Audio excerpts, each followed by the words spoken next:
सब I hope so आप बहुत ही तंदुरुस्त स्वस्थ मस्त होंगे और मजे कर रहे होंगे और साथ ही साथ हम आज साथ में मजे भी करने वाले। बेटा कैसे? तो आज बेटा हम लोग पढ़ने वाले हैं respiration and circulatory system, one of the most important and one of the most interesting topic in your life process chapter. बेटा इसको पढ़ने में इतना मजा आने वाला है, इतनी अच्छी नॉलेज आपको मिलने वाली है कि आपके दिमाग में चार चांद लग जाने वाले हैं।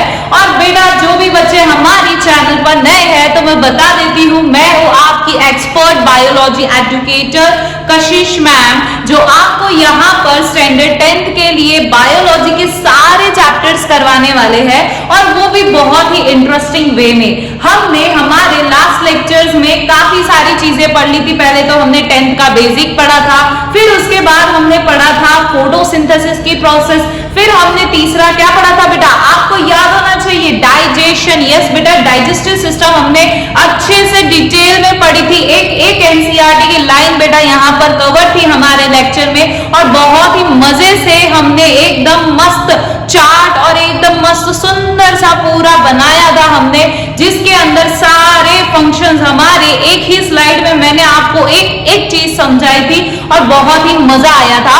अब बारी है बेटा रेस्पिरेशन एंड सर्कुलेटरी सिस्टम को समझने की। बेटा रेस्पिरेशन और सर्कुलेटरी सिस्टम बेटा छोटा पार्ट नहीं है, ये काफी इंपॉर्टेंट भी है। एग्जाम में आपके 4 to 6 मार्क्स के क्वेश्चंस यहाँ पर बन सकते हैं। और दूसरी चीज ये कि ये बेटा एकदम मैं इजी नहीं बोल सकती, मे भी आपको समझने में थोड़ा सा टाइम लगेगा, लेकिन आप साइंस बाय कशिश मैम की चैनल पर आए हैं तो कैसे भूल जाएंगे बेटा। आपको मैं एक चीज यहाँ पर समझा के आपको एक चीज याद करवा के भेजूंगी कि आपको घर बैठ के वापस किताब खोलने की जरूरत भी नहीं पड़ेगी। ठीक है, तो चलिए स्टार्ट करते हैं हमारा लेक्चर। यहाँ पर आज बेटा हम काफी इंटरेस्टिंग चीजें पढ़ने वाले हैं एंड आपको पता है ये हमारा पार्ट 1 रहने वाला है, क्योंकि बेटा दोनों ही चीजें मैं नहीं चाहती एक में ही कवर करूं। पहले आप अच्छे से डिटेल में शांति से पहले हमारा रेस्पिरेशन वाला पार्ट हम समझ लेते हैं, फिर हम लोग बेटा नेक्स्ट लेक्चर पार्ट 2 आएगा इसी का, जिसके अंदर हम क्या समझेंगे बेटा, सर्कुलेटरी सिस्टम समझने वाले। क्या समझने वाले? Circulatory system. तो बेटा चैनल को अभी ही क्या करना होगा, अभी ही क्या करना होगा, सब्सक्राइब करो, लाइक करो और अपने फ्रेंड्स के साथ बेटा शेयर करो और कमेंट जरूर से करना कि आपको लेक्चर कैसा लगा। और दूसरी one of the most important चीज, अगर आपने मेरा लास्ट लेक्चर अटेंड किया है डाइजेस्टिव सिस्टम का, तो मैं जो आपको 3 क्वेश्चंस दे रही हूँ वो क्वेश्चंस का आंसर आपको मुझे कमेंट में बताना है। अब जो बच्चे मेरे से पढ़ते हैं उनको पता ही है कि कशिश मैम हर लेक्चर में इंपॉर्टेंट क्वेश्चंस देते हैं, जिसका आंसर हमें कहाँ लिखना होता है, कमेंट सेक्शन में लिखना होता है, जिससे हमें पता चलता है कि हमें कितनी चीजें याद है। तो पहला क्वेश्चन है बेटा डाइजेशन की डेफिनेशन लिखोगे। दूसरा क्वेश्चन आप लिखोगे व्हाट इज एंजाइम्स, एंजाइम्स क्या होता है, मैंने आपको लास्ट लेक्चर में समझाया था। एंड तीसरा क्वेश्चन क्या लिखोगे बेटा, कॉपी पेस्ट कहीं से करना मत। तीसरा क्वेश्चन आपको लिखना है the functions of the stomach, stomach के अंदर कौन कौन सी 3 चीजें हैं मैंने आपको बताई थी वो, फिर आपको स्मॉल इंटेस्टाइन का और आपको लिखना है डाइजेशन का एक ब्रीफ। तो बेटा ये रहे आपके क्वेश्चंस और इनका आंसर आपको कहां बता देना है, कमेंट सेक्शन में बता देना है। अब आज बेटा हम जो चीजें समझने वाले हैं वो काफी ज्यादा इंटरेस्टिंग है, तो चलिए स्टार्ट करते हैं हमारा लेक्चर। तो बेटा आपको पता ही है कि सबसे पहले तो आपको ये चीज पता होनी चाहिए कि बेटा रेस्पिरेशन और ब्रीदिंग दोनों ही डिफरेंट चीजें हैं। क्या है? दोनों ही डिफरेंट। यस बेटा आपने सही सुना, रेस्पिरेशन और ब्रीदिंग दोनों ही अलग प्रोसेस है बेटा। रेस्पिरेशन ब्रीदिंग सेम नहीं है।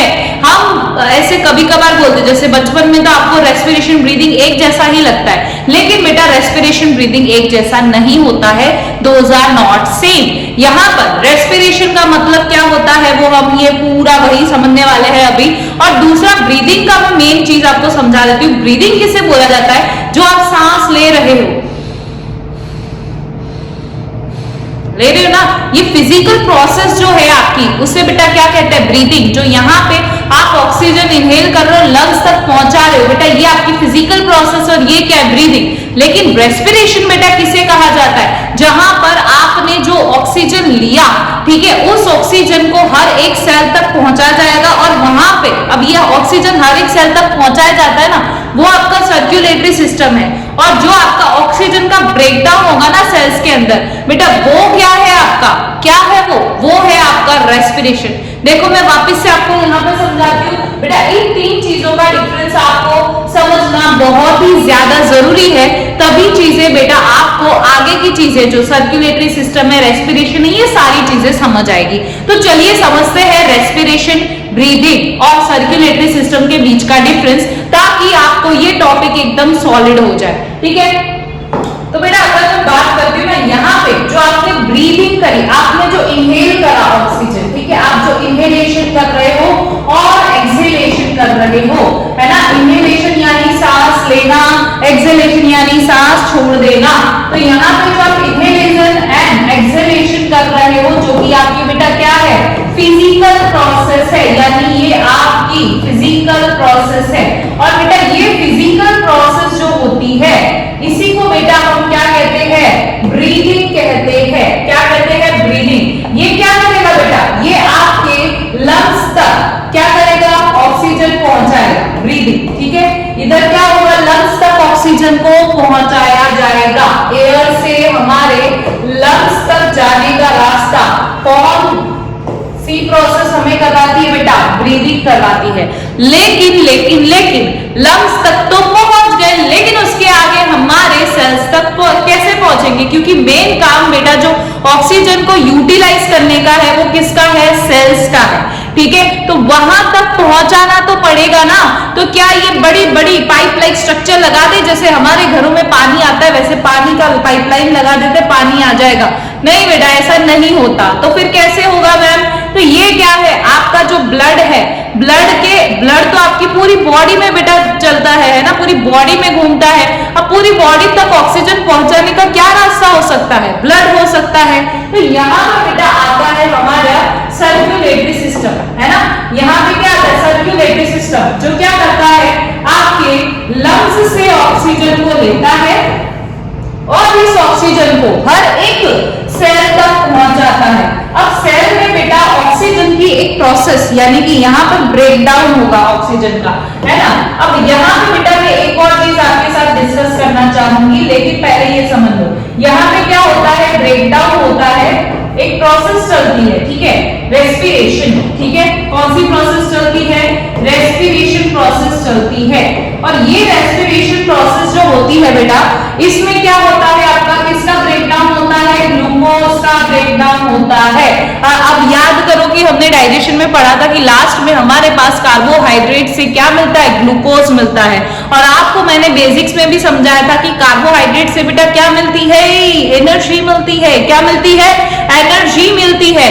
तो ये एनर्जी बेटा कहां से आ रही है, हमने पढ़ा था। देखो बेटा, इसको रिलेट करने की कोशिश करो, ये सारी चीजें अभी भूल जाओ, मैंने जो समझाया वो अभी भूल जाओ। क्या किया, भूल गए। चलो एक चीज पहले समझ लो यहाँ पे, कि मैं अगर आपको पूछूं कि बेटा हम ऑक्सीजन ही क्यों इनहेल कर रहे हैं, why there is need of oxygen in our body, हमें ऑक्सीजन ही क्यों चाहिए, क्वेश्चन बनना चाहिए कि हम कार्बन डाइऑक्साइड क्यों नहीं लेते, ऑक्सीजन की क्यों जरूरत है, व्हाई ऑक्सीजन इज नीडेड। चलिए बताइए, बहुत ही इंटरेस्टिंग क्वेश्चन है बेटा, इससे आपके जो कॉन्सेप्ट्स है ना वो एकदम क्रिस्टल क्लियर हो जाएंगे, बहुत ही मजा आ जाने वाला है आपको यहाँ पे। क्यों हमें ऑक्सीजन चाहिए बेटा, सबसे पहला क्वेश्चन तो आपसे पूछो कि बेटा ऑक्सीजन हमें क्यों चाहिए। तो ऑक्सीजन किस लिए चाहिए होता है, कुछ दिमाग चला, नहीं चला, कोई बात नहीं, मेरे से आप समझ लो ऑक्सीजन क्यों चाहिए होता है। अब बेटा यहाँ पे हमने डाइजेशन में क्या पढ़ा था, क्या पढ़ा था बेटा, डाइजेशन में क्या पढ़ा था कि भाई डाइजेशन जो होता है, ठीक है बेटा, आप इन सारी चीजों को रिलेट कर सकते हो। अब हमने जो खाना खाया, खाना खाने के वक्त हमने बेसिक्स में बेटा पढ़ा था, जिनको नहीं पता है वो जाइए फर्स्ट लेक्चर देखिए, सारी चीजें समझिए, ठीक है। तो देखिए, अब डाइजेशन जो बेटा होता है, डाइजेशन की अगर बात करें तो डाइजेशन में हमने समझा था कि हम क्या लेते हैं, यहाँ पर न्यूट्रिएंट्स लेते हैं। क्या लेते हैं, न्यूट्रिएंट्स। और हमने ये भी समझा था कि न्यूट्रिएंट्स क्यों लिया जाता है, ताकि बेटा हमें क्या मिल सके, एनर्जी मिल सके, हमारी क्या हो सके, बॉडी बिल्डिंग हो सके। याद है ना ये सारी चीजें,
कार्बोहाइड्रेट जो है वो ग्लूकोज में चेंज होते थे।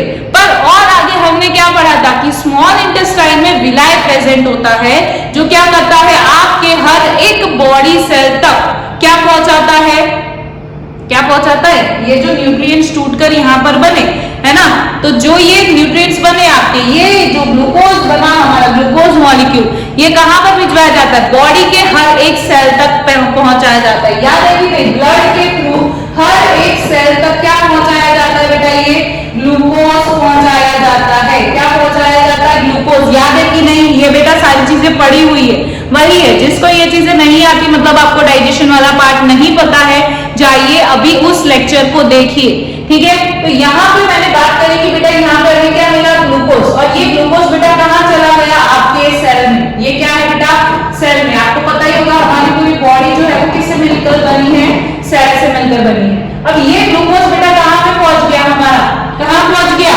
यहाँ पे सेल में पहुंच गया। और सेल में बेटा क्या आएगा, अब ऑक्सीजन क्यों चाहिए, सबसे इंपॉर्टेंट क्वेश्चन, ऑक्सीजन क्यों चाहिए, ग्लूकोज को तोड़ने के लिए। क्योंकि बेटा जब हम ग्लूकोज को तोड़ेंगे उसी से हमें क्या मिलेगी, एनर्जी मिलेगी। समझ आ रही है बात, ग्लूकोज को तोड़ के हमें क्या मिलती है, एनर्जी मिलती है। ग्लूकोज को तोड़ के क्या मिलती है, एनर्जी मिलती है। क्या मिलता है, एनर्जी मिलता है। तो ग्लूकोज को तोड़ के ही बेटा क्या मिलती है, एनर्जी मिलती है। लेकिन यहाँ पे कंडीशन है कि ग्लूकोज को तोड़ने के लिए क्या चाहिए, ऑक्सीजन चाहिए बेटा। क्या चाहिए, यहाँ पर ऑक्सीजन चाहिए रहता है ना। तो यहाँ पे ऑक्सीजन चाहिए रहता है, इसीलिए हमारी पूरी बॉडी के सेल्स को ऑक्सीजन चाहिए। इसीलिए हम क्या इनहेल इनहेल क्या करते हैं, ऑक्सीजन। और बेटा यहाँ जब ये रिएक्शन होती है, प्रोसेस होती है, उसके बाद यहाँ पे एनर्जी के साथ बेटा क्या रिलीज होता है, कार्बन डाइऑक्साइड। अब ये कार्बन डाइऑक्साइड हमारी बॉडी के लिए जरूरी नहीं होता है ना, इसीलिए इसको हम क्या कर देते हैं, एक्सहेल कर देते हैं। तो यहाँ पे बेटा समझ आ रही है ना चीजें आपको, कि यहाँ पे ये जो रेस्पिरेशन की प्रोसेस हमारे हर एक सेल के अंदर हो रही है। This is the break down of glucose to form energy, है ना। यहाँ पे ग्लूकोज को तोड़ के बेटा हमें क्या चाहिए होती है, एनर्जी चाहिए होती है। और एनर्जी पानी है तो ग्लूकोज को तोड़ना पड़ेगा। तो ग्लूकोज को तोड़ने के लिए क्या चाहिए, ऑक्सीजन चाहिए। यस और नो, समझ आएगी नहीं बात। ग्लूकोज को यहाँ पे तोड़ने के लिए हमें क्या चाहिए होता है, ऑक्सीजन चाहिए होता है। और ये ग्लूकोज टूटेगा तो हमें क्या मिलेगी, एनर्जी मिलेगी। ये समझ आ गई चीज, यस मैम, हमें समझ आ गया। तो बेटा यहाँ पे क्या हुआ, ब्रीदिंग के थ्रू यहाँ पे क्या पहुंचा हमारा, लंग्स के पास ऑक्सीजन, लंग्स से हमारे हर एक सेल तक पहुंचाया गया। क्यों, क्योंकि वहां पे रेस्पिरेशन वाली प्रोसेस हो रही थी। और ब्रेकडाउन होके बेटा यहाँ क्या मिला, कार्बन डाइऑक्साइड, और ये वापस से हमारे लंग्स तक पहुंचाया जाता है। तो ये पूरा क्या है बेटा, यहाँ पे घुमावदार हो रहा है। ये सारी चीजें क्या हो रही है, घूम रही है। हमारा ऑक्सीजन जा रहा है, कार्बन डाइऑक्साइड वापस लंग्स में आ रहा है। तो ये पूरा क्या बेटा, ट्रांसपोर्टेशन है, यानी कि चीजों को ट्रांसपोर्ट करा जा रहा है ना। यस, ट्रांसपोर्टेशन, या तो फिर बेटा इसी चीज को हम क्या कहते हैं, सर्क्यूलेटरी सिस्टम भी बोला जाता है। क्या बोला जाता है बेटा, इसे सर्क्यूलेटरी सिस्टम भी कहा जाता है। क्लियर। तो यहाँ पे हमारे लंग्स तक ऑक्सीजन लाने की जिम्मेदारी ब्रीदिंग प्रोसेस की, जो कि फिजिकल प्रोसेस है। फिर उसके बाद यहाँ पे ट्रांसपोर्टेशन करवाना, हर एक सेल तक ऑक्सीजन पहुंचाना होता है, जो हम ब्लड के थ्रू करते हैं। हार्ट का भी बेटा उसमें यूज होता है। वो कौन सा सिस्टम है, सर्क्यूलेटरी सिस्टम है। लेकिन बेटा यहाँ पे रेस्पिरेशन के बारे में भी मैंने साथ ही जो तीसरी चीज थी मैंने समझा दिया, कि जो हमारे सेल के अंदर ग्लूकोज का जो ब्रेकडाउन हो रहा है, जिसमें हमें क्या चाहिए होता है, ऑक्सीजन चाहिए होता है। और ये प्रोसेस कहाँ होती है, सेल में होती है, रेस्पिरेशन होता है। ये समझ आई बात। आई होप सो आपको इन तीनों चीजों के बीच का डिफरेंस पूरा क्लियर हो चुका होगा। एक बार वापस मैं आपको यहाँ पे चीजें बेटा समराइज करना चाहूंगी, ताकि आपको कंसेप्ट यहाँ पर पूरा का पूरा क्लियर हो जाए। ठीक है, तो चलिए देखते हैं यहाँ पर हमने क्या क्या चीजें समझी। कि भाई डाइजेशन था, ठीक है, डाइजेशन के थ्रू बेटा हमें यहाँ पर क्या मिला, ग्लूकोज मिला। और ये ग्लूकोज जो है बेटा, इस ग्लूकोज का कहाँ पहुंचाया गया, हर एक सेल तक पहुंचाया गया। ठीक है, अब यहाँ पे ब्रीदिंग प्रोसेस के थ्रू बेटा क्या आया, पे ले लेते हैं, ठीक है। ये ब्रीदिंग प्रोसेस है बेटा, ब्रीदिंग प्रोसेस के थ्रू यहाँ पे हमारा बॉडी में क्या एंटर करा, ऑक्सीजन एंटर करा, ठीक है। अब ये ऑक्सीजन ये किसके थ्रू आया, ब्रीदिंग के थ्रू आया, कहां पे पहुंचा, ये लंग्स में। लेकिन लंग्स से हमारे सेल तक कौन लेकर जाएगा, कोई तो गड्डी चाहिए, कोई तो सिस्टम चाहिए ना, जो ये लंग्स में ऑक्सीजन पड़ा है उसको सेल तक लेके जाए, ठीक है। तो यहाँ पे ये जो प्रोसेस है वो कौन करता है बेटा, लंग्स से हमारे हर एक सेल तक पहुंचाने का काम किसका है, ये सर्क्यूलेटरी सिस्टम का होता है। सर्क्यूलेटरी सिस्टम या तो बेटा इसे ट्रांसपोर्टेशन भी कहा जाता है। ट्रांसपोर्टेशन यानी क्या, एक जगह से दूसरी जगह चीजें भिजवाना, दिस इज ट्रांसपोर्टेशन, राइट। तो यहाँ पे सर्क्यूलेटरी सिस्टम में बेटा आपका हार्ट भी काम करता है, आपका ब्लड भी काम करता है, इसके अलावा आपकी ब्लड वेसल्स काम करते हैं। बेटा ये हम नेक्स्ट पार्ट में पढ़ेंगे, है ना, सर्क्यूलेटरी सिस्टम के बारे में, ठीक है, ओके।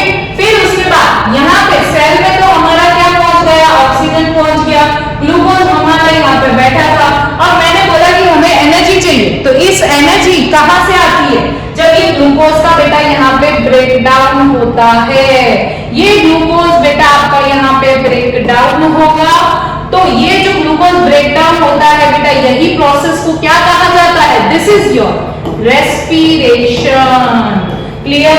इसी को बेटा क्या कहते हैं, रेस्पिरेशन कहते हैं। यहाँ पे ग्लूकोज का ब्रेकडाउन होगा तो बेटा यहाँ क्या मिलेगा, एक हमें मिलती है एनर्जी, है ना, जो हमें चाहिए थी, और दूसरा बेटा हमें क्या मिलता है यहाँ पर, कार्बन डाइऑक्साइड, जो कि हमारे काम का नहीं है। तो इसको सर्कुलेटरी सिस्टम आएगी, यहाँ से वापस कार्बन डाइऑक्साइड को लंग्स में ले जाएगी, और ब्रीदिंग के थ्रू हम वापस उसे एक्सहेल कर देंगे। तो बेटा कोई भी प्रोसेस हमारी पूरी बॉडी में अलग नहीं होती है, जो भी हमारी बॉडी में हमारी सिस्टम्स है, जैसे यहाँ सर्कुलेटरी सिस्टम भी आ गया, रेस्पिरेटरी सिस्टम भी आ गया, ये पूरा सिस्टम बेटा हमारा क्या होता है, एक साथ लिंक होता है, सारे के सारे एक साथ मिलके काम करते हैं। आई होप सो बेटा आपको पहले तो ये कंसेप्ट समझ आ गया होगा, क्या चीजें कहाँ काम कर रही होगी, और अगर समझ आया है तो बेटा लाइक जरूर से करिएगा और अपने फ्रेंड्स के साथ जरूर शेयर कीजिएगा, क्योंकि बेटा ये बहुत ही प्रीमियम कंटेंट, प्रीमियम क्वालिटी की चीजें मैं यहाँ पे बेटा समझा रही हूँ आपको। एक कंसेप्ट आपका बेटा क्लियर होगा, और ऐसे ही हर चैप्टर का कंसेप्ट क्लियर करना चाहते हो, बोर्ड्स में फुल स्कोर करना चाहते हो, तो हमारी चैनल को बेटा अभी सब्सक्राइब कर देना, ठीक है, ताकि आपके पास नोटिफिकेशंस आती रहे। नेक्स्ट लेक्चर से मैं सोच रही हूँ कि लाइव करूं मैं, ठीक है, लाइव लेक्चर्स लूं, ताकि आपके साथ में इंटरेक्ट कर सकूं, आपके डाउट साथ ही साथ सॉल्व कर सकूं, ठीक है। तो चलिए, आपको आई होप सो ये सारी चीजें पहले तो समझ आ चुकी होगी। अब पहले हमने देख लिया इंट्रोडक्शन यहाँ पे कि ये क्या चीजें होती है, क्यों हमें ऑक्सीजन चाहिए रहता है ना। फिर उसके बाद हमने ये सारी चीजें यहाँ पे क्या कर दिया, समराइज कर दिया। चलिए, तो आज का बेटा हमारा पार्ट क्या है पढ़ने का, रेस्पिरेशन, ब्रीदिंग तो आपको समझ आ चुका है क्या होता है, एक फिजिकल प्रोसेस है जिसके थ्रू हम ऑक्सीजन जो हमारे एयर में प्रेजेंट है उसको हमारे लंग्स तक पहुंचाते हैं। लेकिन लंग्स से आगे हमारा सेल में पहुंचाने का काम किसका है, सर्कुलेटरी सिस्टम का है। तो ये सर्कुलेटरी सिस्टम को हम कब पढ़ेंगे बेटा, नेक्स्ट लेक्चर में पढ़ेंगे। अभी हम क्या पढ़ रहे हैं, सेल्स में, चलो अभी ऑक्सीजन पहुंच गया, हम उसकी बात कर रहे हैं, है ना। सेल में हमारा ऑक्सीजन पहुंच गया, अब वहां पर ये जो रेस्पिरेशन की पूरी प्रोसेस जो हो रही है उसको हम बेटा अभी क्या कर रहे हैं, डिटेल में समझ रहे हैं। सर्कुलेटरी सिस्टम हम कब पढ़ेंगे बेटा, नेक्स्ट लेक्चर में। Okay, clear, yes ma'am, clear. तो चलिए देखते हैं, ये मैंने चीजें आपको पूरी समझा देगी कि भाई फूड जो होता है, फूड में क्या प्रेजेंट होता है बेटा, न्यूट्रिशन, हमें क्या मिलता है उससे, न्यूट्रिशन मिलता है, और ये न्यूट्रिशन से हमें क्या चाहिए होती है, एनर्जी चाहिए होती है। क्यों, क्योंकि हम डेली घूम रहे हैं, काम कर रहे हैं, और काम करने के लिए बेटा एनर्जी चाहिए, ठीक है। तो ये एनर्जी जो होती है, जो हमारी बाकी की लाइफ प्रोसेस है उसमें यूज होती है, ठीक है। अब अलग अलग ऑर्गेनिजम्स की बेटा अलग अलग मेथड हो सकती है, ऐसा नहीं है कि हर एक ऑर्गेनिज्म को ऑक्सीजन चाहिए ही चाहिए, है ना। कुछ ऐसे भी ऑर्गेनिजम्स होते हैं जो बिना ऑक्सीजन के भी ये काम अपना कर लेते हैं।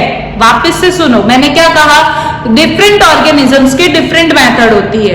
कुछ ऑर्गेनिजम्स को ऑक्सीजन चाहिए और कुछ को नहीं भी चाहिए होता है। तो सबका बेटा क्राइटेरिया अलग अलग है, लेकिन इन सब में जितने भी लिविंग ऑर्गेनिजम्स होंगे बेटा, जितने भी लिविंग ऑर्गेनिजम्स होंगे उनके अंदर एक चीज सबसे ज्यादा कॉमन, सबसे पहला स्टेप जो होता है, जो हम बोलते हैं ग्लूकोज को तोड़ना। हमने अभी पढ़ा ना, रेस्पिरेशन क्या है, ग्लूकोज को तोड़ के एनर्जी लाना, है ना, ग्लूकोज को तोड़ के एनर्जी लाना, यही क्या है बेटा, रेस्पिरेशन है। लेकिन ये चीज जो है बेटा, ये चीज जो है वो क्या होती है, हर एक ऑर्गेनिजम्स के अंदर होती है। बाकी फर्दर ब्रेकडाउन जो है, जो हमारा फर्दर ब्रेकडाउन है वो हर एक ऑर्गेनिजम्स के अलग अलग हो सकता है। कोई ऑक्सीजन यूज करके भी तोड़ सकता है आगे की चीजों को, और यहाँ पे कुछ ऑर्गेनिजम्स होते हैं जो बिना ऑक्सीजन के भी ये काम कर लेते हैं।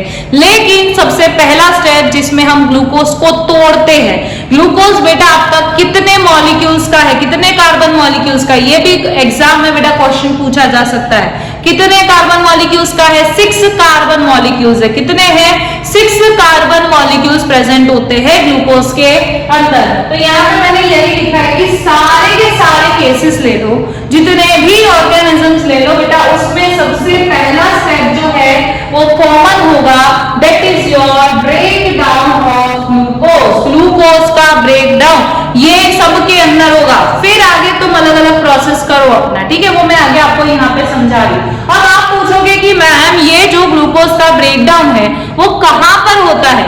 ग्लूकोज का ब्रेकडाउन होता है बेटा साइटोप्लाज्म में। अब जिन बच्चों ने 9th में सेल चैप्टर नहीं पढ़ा तो उनको पता भी नहीं होगा कि मैम यहाँ पे साइटोप्लाज्म क्या होता है। लेकिन अब टेंशन मत लो, अब अच्छे से पढ़ लो, क्योंकि आप कशिश मैडम के लेक्चर में आ चुके हैं बेटा। यस और नो, यस, ठीक है। तो ये हमारा क्या होता है, सेल। हमारी पूरी बॉडी जो है ना बेटा वो किससे मिलकर बनी है, सेल से मिलकर बनी है। अब सेल के अंदर बेटा ये जो बीच में हमारा कौन बैठा होता है, न्यूक्लियस बैठा होता है। कौन बैठा होता है, न्यूक्लियस बैठा होता है। और इसके अलावा जो आपको आसपास खाली खाली जगह दिख रही है ना, ये फ्लूइड फिल्ड स्पेस होती है। क्या होती है, खाली जगह होती है जो ऐसा जेली लाइक स्ट्रक्चर आप बोल सकते हो, या फिर उसमें थोड़ा सा फ्लूइड भरा होता है। तो ये जो फ्लूइड फिल्ड स्पेस दिख रही है आपको, फ्लूइड फिल्ड स्पेस दिख रही है, इस फ्लूइड फिल्ड स्पेस को बेटा क्या कहा जाता है, साइटोप्लाज्म कहा जाता है। क्या कहा जाता है, साइटोप्लाज्म। अब मैंने बोला हर एक सेल में यहाँ पर डाइजेशन हुआ, ग्लूकोज पहुंचा, ग्लूकोज हर एक सेल तक पहुंचाया जाता है। तो ये कहां पे आता है बेटा, यहाँ साइटोप्लाज्म में रहता है आपका ग्लूकोज। कहां रहता है, साइटोप्लाज्म में। अब यहाँ जब ऑक्सीजन आएगा तो इसकी प्रेजेंस में ये ग्लूकोज टूटेगा और क्या मिलेगी बेटा, एनर्जी। लेकिन ये एक स्टेप वाला प्रोसेस नहीं है। यहाँ पे ग्लूकोज टूटता है और ग्लूकोज पहले 6 कार्बन मॉलिक्यूल्स का, उसको पहले हमें किस में चेंज करना है, 3 कार्बन मॉलिक्यूल्स। फिर आगे उसमें अलग अलग फर्दर ब्रेकडाउन होता है। मैंने क्या बोला, समझो चीजों को, मैं क्या कहना चाह रही हूँ यहाँ पे आपको। यहाँ पे जो बेटा आपका ग्लूकोज है ना, ये ग्लूकोज का टूटना तय है, ठीक है, ये ग्लूकोज का टूटना तय है। ये हर एक ऑर्गेनिजम्स के अंदर टूटेगा। तो ये टूटेगा किसमें बेटा, साइटोप्लाज्म में। कहाँ टूटता है, साइटोप्लाज्म में। तो ये तो बेटा आपका क्या हुआ, पहला स्टेप। यहाँ पे ये ग्लूकोज बेटा कितने कार्बन मॉलिक्यूल्स का है, 6 कार्बन। बेटा ये सबसे इंपॉर्टेंट है, इसमें से बहुत सारे क्वेश्चंस आते हैं, एमसीक्यूज में भी पूछा जाता है और लॉन्ग क्वेश्चंस में भी पूछा जाता है, ठीक है। तो यहाँ पे ग्लूकोज 6 कार्बन मॉलिक्यूल्स का है। कहाँ पे ब्रेकडाउन होता है इसका, साइटोप्लाज्म में होता है। अब ये जो आपका ग्लूकोज है बेटा, ये ग्लूकोज टूट के बेटा 3 कार्बन मॉलिक्यूल्स बन जाता है, जिसे हम पायरूवेट कहते हैं। ये क्या है, 3 कार्बन मॉलिक्यूल्स। क्या किया, आपको 6 कार्बन को तोड़ना मुश्किल था, इसलिए आपने क्या कर दिया, उससे पहले 3 कार्बन मॉलिक्यूल्स में चेंज कर लिया। किसमें, पायरूवेट में। किसमें, पायरूवेट में। अब बेटा ये वाला जो चीज है ना, मैं यहाँ पे आपको बता रही हूँ, ये रहा, ठीक है, ये रहा आपका, ठीक है, ग्लूकोज जो है आपका किसमें चेंज हुआ, पायरूवेट में चेंज हुआ, ठीक है। तो यही बेटा आपका क्या होता है, सबसे पहला स्टेप होता है। क्या होता है, सबसे पहला स्टेप होता है किसी भी रेस्पिरेशन के अंदर, जहां पे ये ग्लूकोज जो है वो आपका ब्रेकडाउन होकर 3 कार्बन मॉलिक्यूल्स में चेंज होता है, जिसे हम क्या कहते हैं, पायरूवेट कहते हैं बेटा। क्या कहते हैं, पायरूवेट कहते हैं। अब बेटा यही वाली जो चीज है ना, ये वाली चीज हर एक के अंदर होगी, सब में हो, इन और केसेस, हर एक ऑर्गेनिज्म, हर एक केस के अंदर यहाँ पे ग्लूकोज का ब्रेकडाउन ब्रेक डाउन होकर क्या बनता है, पायरूवेट। और ये कहाँ होता है बेटा, साइटोप्लाज्म में होता है। कहां पर होता है, साइटोप्लाज्म में होता है। यस मैम, ये वाली चीज हमको पूरी क्लियर हो चुकी है। तो बेटा यहाँ पे मैं ये चीजें थोड़ी सी छोटी कर देती हूँ ताकि आपको चीजें आगे समझ आए।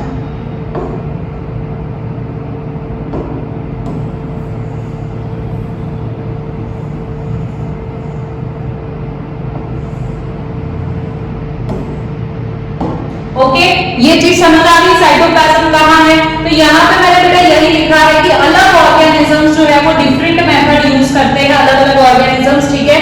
कुछ जो है बेटा आपके ऑक्सीजन को यूज करते हैं और कुछ जो है वो आपके ऑक्सीजन को यूज नहीं भी करते हैं। अब यहाँ पे ब्रेक डाउन होगा, अगर ऑक्सीजन यूज किया तो ग्लूकोज जो होता है ना बेटा वो कंप्लीटली ब्रेक डाउन होगा, यानी कि पूरा का पूरा ब्रेक डाउन होगा, जिनके अंदर भी ऑक्सीजन यूज हो रहा है। मैं क्या बोल रही हूँ, जो भी ऑक्सीजन यूज करके ब्रेक डाउन कर रहे हैं तो उनके अंदर कंप्लीट ग्लूकोज का ब्रेक डाउन होता है। तो यहाँ पे कंप्लीट ग्लूकोज ब्रेक डाउन होकर क्या बनाएगा, कार्बन डाइऑक्साइड एंड वाटर। क्या बनाएगा, कार्बन डाइऑक्साइड एंड वाटर, ठीक है। तो ये चीज आपको पहले रेस्पिरेशन के बारे में समझ आ चुकी है। अब बेटा आते हैं इस पे, ये है आपका one of the most important topic, बहुत ही ज्यादा इंपॉर्टेंट है बेटा। ये एग्जाम में आने के इतने सारे चांसेस है बेटा कि मैं तुम्हें बता नहीं सकती, ठीक है। इसमें मैं बहुत सारे सितारे लगाना चाहूंगी, बहुत सारे। ये रहे हमारे सितारे, देखते ही स्टार बनता है कि नहीं बनता, क्या नाम था ये है हमारा मोस्ट इंपॉर्टेंट बेटा। 5 स्टार दूंगी मैं इसे, 5 स्टार। हर साल बेटा इस पे क्वेश्चन आता ही आता है। चलिए देखते हैं, इस वाली चीज को हम समझने की कोशिश करते हैं। पहला स्टेप तो आपको क्लियर है, ग्लूकोज बेटा किसमें ब्रेक डाउन होता है, पायरूवेट में। ग्लूकोज कितने मॉलिक्यूल्स का है, कितने कार्बन मॉलिक्यूल्स का है, 6 कार्बन मॉलिक्यूल्स का है। और यहाँ पे ये टूट के पायरूवेट में चेंज होता है, जो कि हमारा कितने कार्बन मॉलिक्यूल्स का बेटा, 3 कार्बन मॉलिक्यूल्स का है। साथ ही साथ यहाँ पे बेटा क्या रिलीज होती है, एनर्जी। लेकिन बेटा ये आपको अगर कंप्लीट ब्रेकडाउन करना है, अब मैंने क्या बताया था, ये वाला जो है ये सारे केसेस में सेम होता है। ये क्या है आपका, हर केस में सेम रहता है, in all cases this is same, कि ग्लूकोज का ब्रेकडाउन होके क्या बनेगा, पायरूवेट बनेगा। लेकिन अब इसके आगे जो हमें ब्रेकडाउन करना है वो डिफरेंट हो सकता है। जैसे कोई ऑक्सीजन की कमी में भी ब्रेकडाउन कर लेगा, कोई ऑक्सीजन के बिना भी आगे ब्रेकडाउन कर लेगा, और कोई ऑक्सीजन के साथ ही ब्रेकडाउन करेगा। समझ आई बात। तो यहाँ पे पहला केस, जो पहला स्टेप है ग्लूकोज के, बेटा यहाँ पे आप ऐसा समझो कि 2 यहाँ पे हमारे स्टेप्स है ब्रेकडाउन के। पहला जहां पर ग्लूकोज से पायरूवेट बन रहा है, और दूसरा जहां पे अलग अलग ऑर्गेनिजम्स यहाँ पे अलग अलग यूज करते हैं मेथड्स, ठीक है। जैसे कोई ऐसा ऑर्गेनिज्म है जहां पर ऑक्सीजन टोटली एब्सेंट है, उसके पास ऑक्सीजन है ही नहीं, है ना। ऐसा एनवायरमेंट है उसके पास जहां पर ऑक्सीजन है ही नहीं। अब ऑक्सीजन नहीं है तो ऐसा तो नहीं होगा कि वो मर जाएगा, है ना। उसको अपनी गड्डी चलानी तो पड़ेगी ना जिंदगी की। तो ये जिंदगी की गड्डी क्या करता है, कैसे चलाता है, ये जो पायरूवेट है इसको फर्दर ब्रेकडाउन करेगा। तो ये चीज किसमें बन जाएगी बेटा, इथेनॉल, कार्बन डाइऑक्साइड, और यहाँ पे एनर्जी रिलीज होगी। मैंने क्या कहा, पायरूवेट आया, ऑक्सीजन की एब्सेंस में यहाँ पर, अब देखो ये जो बाद के प्रोडक्ट्स आ रहे हैं बेटा, वो सारे सभी ऑर्गेनिजम्स के अंदर अलग अलग होंगे। तो यीस्ट जो है बेटा ये ब्रेक डाउन करता है किसमें, एब्सेंस ऑफ ऑक्सीजन। एब्सेंस यानी ऑक्सीजन है ही नहीं, है ना, 1% भी ऑक्सीजन नहीं है। तब ये क्या करेगा, इसका ब्रेक डाउन करके यहाँ पे क्या बनता है, इथेनॉल। ये प्रोडक्ट याद रखना है, ethanol plus carbon dioxide plus energy release होगी। अब इथेनॉल कितने कार्बन मॉलिक्यूल्स का है, 2, कितने, 2 कार्बन मॉलिक्यूल्स। दूसरा आता है बेटा लैक। यहाँ पे आपको दोनों का मीनिंग समझ आना चाहिए। एब्सेंस मतलब ऑक्सीजन है ही नहीं, और लैक, LACK, लैक का मतलब कमी, है ना। यहाँ पे ऑक्सीजन की कमी है, तो ऐसा नहीं होगा कि वहां पे वो अपना काम नहीं करेगा, जरूर करेगा। बट यहाँ पे ये क्या बनाएगा बेटा, लैक्टिक एसिड बनाता है। क्या बनाता है, लैक्टिक एसिड बनाता है। क्या बनाता है, लैक्टिक एसिड। अब बेटा लैक्टिक एसिड बनाते हैं ना, तो ये चीज कहाँ हो रही, ये तो एब्सेंस ऑफ ऑक्सीजन ये सेल में हो रहा था, लेकिन ये जो हमारा लैक ऑफ ऑक्सीजन है ये कहाँ होता है, मसल सेल्स में। हमारे मसल सेल्स जब हम बहुत तेजी से भागते हैं तो कभी कभार हमारे पैरों में क्या आ जाता है बेटा, क्रैम्प्स आ जाते हैं। और ये क्रैम्प्स किस वजह से आते हैं, हमें पेन किस वजह से होता है, बिकॉज ऑफ लैक्टिक एसिड। क्योंकि हम जब तेज भागते हैं तो हमारी पूरी बॉडी तेज अपना सिस्टम चलाती है, तो कभी कभार क्या होता है, ऑक्सीजन प्रॉपर्ली पहुंच नहीं पाता है, मतलब ऑक्सीजन की कमी हो जाती है। तो यहाँ पे ऑक्सीजन की कमी हो गई, दैट मीन्स क्या बना, लैक्टिक एसिड बना। और लैक्टिक एसिड जो है वो कितने कार्बन मॉलिक्यूल्स का है, 3 कार्बन मॉलिक्यूल्स का है। साथ ही अब एनर्जी तो चाहिए, तो एनर्जी तो रिलीज होती ही है, ठीक है।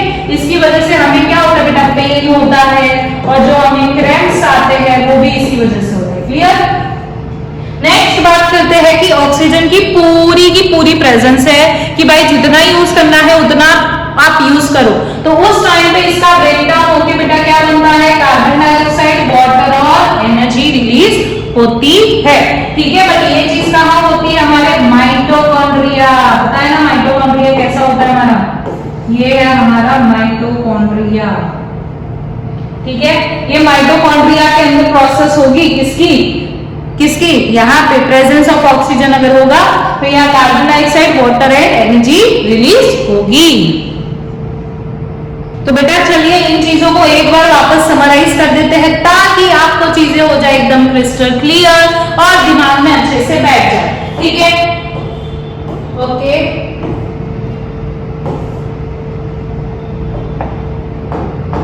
चलिए यहां ध्यान दीजिए। हाँ, तो देखो ये क्या है बेटा, हमारा ग्लूकोज, ठीक है। ये कितने कार्बन मॉलिक्यूल्स का है, 6। अब मैं जो क्वेश्चंस पूछती जा रही हूँ उसका आंसर आपको खुद से बताते जाना है, ठीक है। ग्लूकोज कितने मॉलिक्यूल्स का है, 6 कार्बन मॉलिक्यूल्स का है। अब इसका ब्रेकडाउन होगा कहाँ पर बेटा, साइटोप्लाज्म में ब्रेकडाउन होगा। और यहाँ पे ये साइटोप्लाज्म में ब्रेकडाउन होने बेटा क्या बनता है, पायरुवेट बनता है। और ये पायरुवेट कितने कार्बन मॉलिक्यूल्स का बेटा, 3 कार्बन मॉलिक्यूल्स का है। साथ ही यहाँ पे क्या रिलीज होती है, एनर्जी रिलीज होती है। ये वाला स्टेप जो है बेटा वो क्या है, सारे केसेस में सेम है ना। हर एक ऑर्गेनिज्म के अंदर ये वाला स्टेप तो होता ही है, लेकिन जो फर्दर आगे का स्टेप है, सेकेंड स्टेप, जो कि क्या है, हर एक ऑर्गेनिज्म के अंदर अलग अलग हो सकता है, जिसमें हमने बेटा यहाँ पे 3 चीजों की बात करी थी, है ना। कितने, 3 चीजों की बात करी। क्या क्या पढ़ा, एक हमने समझा यीस्ट के अंदर, ठीक है, एक हमने समझा हमारे मसल सेल्स के अंदर, और एक हमने समझा बेटा कहां पर, माइटोकॉन्ड्रिया के अंदर। लेकिन हर एक के अंदर बेटा ऑक्सीजन की अवेलेबिलिटी के अकॉर्डिंग चीजें हो रही है कि कहीं पे ऑक्सीजन टोटली एब्सेंट है। जैसे टोटली एब्सेंट कहां पर होता है बेटा आपका, कहां पर होता है, यीस्ट के केस में। मसल सेल्स में क्या है, लैक ऑफ ऑक्सीजन, यानी कि ऑक्सीजन की कमी है। और टोटली प्रेजेंस ऑफ ऑक्सीजन है बेटा हमारा कहां पर, माइटोकॉन्ड्रिया के अंदर। अब यहाँ पे जो फर्दर ब्रेकडाउन के जो भी प्रोडक्ट बनेगा बेटा वो क्या होगा, हर एक के अंदर अलग अलग होगा। जैसे कि यीस्ट की बात करें तो यीस्ट के अंदर बेटा क्या बनता है, इथेनॉल बनता है। और ये इथेनॉल कितने कार्बन का होता है, 2 कार्बन मॉलिक्यूल्स का होता है। साथ ही यहाँ पे कार्बन डाइऑक्साइड एंड एनर्जी क्या हो जाती है, रिलीज हो जाती है। फिर दूसरा हमने समझा लैक ऑफ ऑक्सीजन, लैक यानी कि ऑक्सीजन की कमी, है ना। ऑक्सीजन की कमी में बेटा यहाँ पे क्या बनता है, हमारा लैक्टिक एसिड बनता है। और ये लैक्टिक एसिड कितने कार्बन मॉलिक्यूल्स का होता है, 3 कार्बन मॉलिक्यूल्स का होता है। साथ ही यहाँ पे क्या रिलीज होती है, एनर्जी रिलीज होती है। और फिर अगर हम यहाँ पे बात करें प्रेजेंस ऑफ ऑक्सीजन की, यानी ऑक्सीजन की यहाँ पे प्रेजेंस है, ऑक्सीजन प्रेजेंट है, तो यहाँ पे बेटा आपका क्या बनता है, कार्बन डाइऑक्साइड, वाटर एंड साथ ही यहाँ पे क्या रिलीज होती है, एनर्जी रिलीज होती है। बेटा ये जो प्रोडक्ट्स है वो आपको यहाँ पर अच्छे से याद रखने हैं, क्योंकि एग्जाम में इसमें से कोई भी क्वेश्चन आपका आ सकता है। क्लियर, तो ये चीज हमने समझ ली यहाँ पर। Okay, and I hope so आपको ये पूरी चीज एकदम क्रिस्टल क्लियर हो चुकी होगी, ठीक है।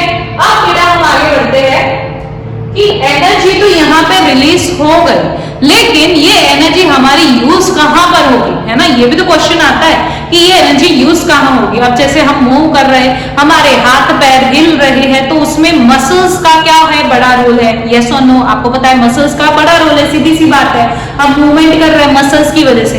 तो ये मसल्स में यहाँ पर क्या चाहिए, एनर्जी चाहिए ना, यस और नो। तो यहाँ पे एनर्जी जो है वो यूज करनी होती है ताकि हमारी मूवमेंट हो सके, ठीक है। और भी कई सारी चीजें जगह यूज होता है, लेकिन एक पहले यहाँ पे एक बेसिक चीज समझते हैं। क्या बेसिक चीज समझनी है, देखो एनर्जी जो यहाँ पे हमारी रिलीज है ना, यहाँ पे जो हमने पूरी प्रोसेस पढ़ी बेटा, कहाँ गई है, यहाँ पे जो हमने पूरी प्रोसेस पढ़ी है ना, उसके अंदर हमने क्या देखा कि हमारी एनर्जी रिलीज हुई। अब ये एनर्जी क्या रिलीज क्यों हुई, ताकि हम ये यूज करें एक मॉलिक्यूल को सिंथेसाइज करने के लिए, ठीक है। ये एनर्जी जो रिलीज होती है और ये एनर्जी से एक सिंथेसाइज यानी एक मॉलिक्यूल बनता है, जिसे हम बेटा क्या बोलते हैं, एटीपी। अगर आपने सेल वाला चैप्टर पढ़ा है 9th स्टैंडर्ड में तो आपको पता होगा एटीपी के बारे में, और नहीं पता है तो मैं बता ही देती हूँ। एटीपी बेटा इसका फुल फॉर्म क्या होता है, एडिनोसाइन ट्राइफॉस्फेट, एडिनोसाइन ट्राइफॉस्फेट। अब ये क्या है बेटा, आपकी एनर्जी करेंसी, क्या है ये आपकी एनर्जी करेंसी, है ना। अगर आपको एनर्जी चाहिए तो ये एटीपी आपको खर्च करनी पड़ेगी। जैसे आप कहीं पर जाते हो, कोई सामान लेना है तो पैसा देते हो ना, पैसा खर्च करते हो ना, इसी तरह अगर आपकी कोई भी जैसे पार्ट है, जैसे कि आपकी बॉडी का कोई भी पार्ट है जिसको एनर्जी चाहिए, तो उसको ये एटीपी खर्च करना पड़ता है। एनर्जी लेने के लिए एटीपी खर्च करना पड़ता है। तो यहाँ पे जो एनर्जी रिलीज हुई उसको यूज करके हम क्या बनाते हैं, यानी कि यहाँ पे क्या बनेगा बेटा, एटीपी बनेगा। और यही एटीपी के ब्रेकडाउन से हमारे पास एक फिक्स्ड अमाउंट ऑफ एनर्जी आएगी, और जिससे हम ये एंडोथर्मिक रिएक्शन कर पाएंगे। अभी ये सारी चीजें झोला वोला भूल जाओ, यहाँ पे आगे समझते हैं एटीपी का खेला, कि यहाँ पे एटीपी जो है वो कैसे काम कर रहा है, ठीक है। अब एटीपी की अगर हम बात करें तो मैंने आपको पहले ही बता दिया, ये क्या है बेटा, आपका एनर्जी करेंसी है। क्या है, एनर्जी करेंसी। अब ये वाली रिएक्शन आपको पता होनी चाहिए, जो कि आपके सेल के अंदर होती है, ठीक है। सेल में अब अलग अलग जगह ये चीज हो सकती है। अब ये सेल की बात करें तो यहाँ पे ये चीज कहाँ होगी, सेल के अंदर होगी। मैंने अभी बताया एटीपी खर्च करना पड़ेगा, एनर्जी करेंसी है ना। अगर आप ये खर्च करोगे तो आपकी जो भी बॉडी को एनर्जी चाहिए वो वहां पे यूज कर पाएगा, ठीक है। तो यहाँ पे ये एनर्जी करेंसी, जो भी एनर्जी हमारी मिली इधर, है ना, एनर्जी जो भी बेटा यहाँ पर हमारी रिलीज हुई रेस्पिरेशन के दौरान, उससे हम क्या बनाते हैं, एटीपी मॉलिक्यूल बनाते हैं। लेकिन ये एटीपी मॉलिक्यूल बेटा ऐसे ही नहीं बन जाता, ये कैसे बनता है, एटीपी और इनऑर्गेनिक फॉस्फेट मिलकर एटीपी मॉलिक्यूल बनाते हैं। क्या कहा मैंने, एटीपी और इनऑर्गेनिक फॉस्फेट मिलकर एटीपी मॉलिक्यूल बनाते हैं। अब ये एटीपी मॉलिक्यूल खर्च करेंगे तो हमें सामने एक फिक्स्ड अमाउंट ऑफ एनर्जी मिल जाएगी, क्या करने के लिए, अगर मसल्स को कॉन्ट्रैक्शन करना है तो उसके लिए, ठीक है। इस तरह से जैसे ये हमारा एडीपी था प्लस इनऑर्गेनिक फॉस्फेट था, ये दोनों मिलके ये बन गए। लेकिन इन दोनों को जुड़ने के लिए, या फिर हम बोल सकते हैं इन दोनों का एक कॉम्प्लेक्स बनाने के लिए क्या चाहिए होती है, एनर्जी चाहिए होती है, ठीक है। तो जो एनर्जी कहाँ से आई, हमारे ग्लूकोज के ब्रेकडाउन से। और यहाँ पे ये क्या बना, एडीपी एंड इनऑर्गेनिक फॉस्फेट का क्या बना, कॉम्प्लेक्स बना। और इसके बाद यहाँ से इन दोनों के जुड़ने के बाद यहाँ पे क्या बनता है, एटीपी बनता है, जिसे हम क्या कहते हैं, एनर्जी करेंसी कहते हैं।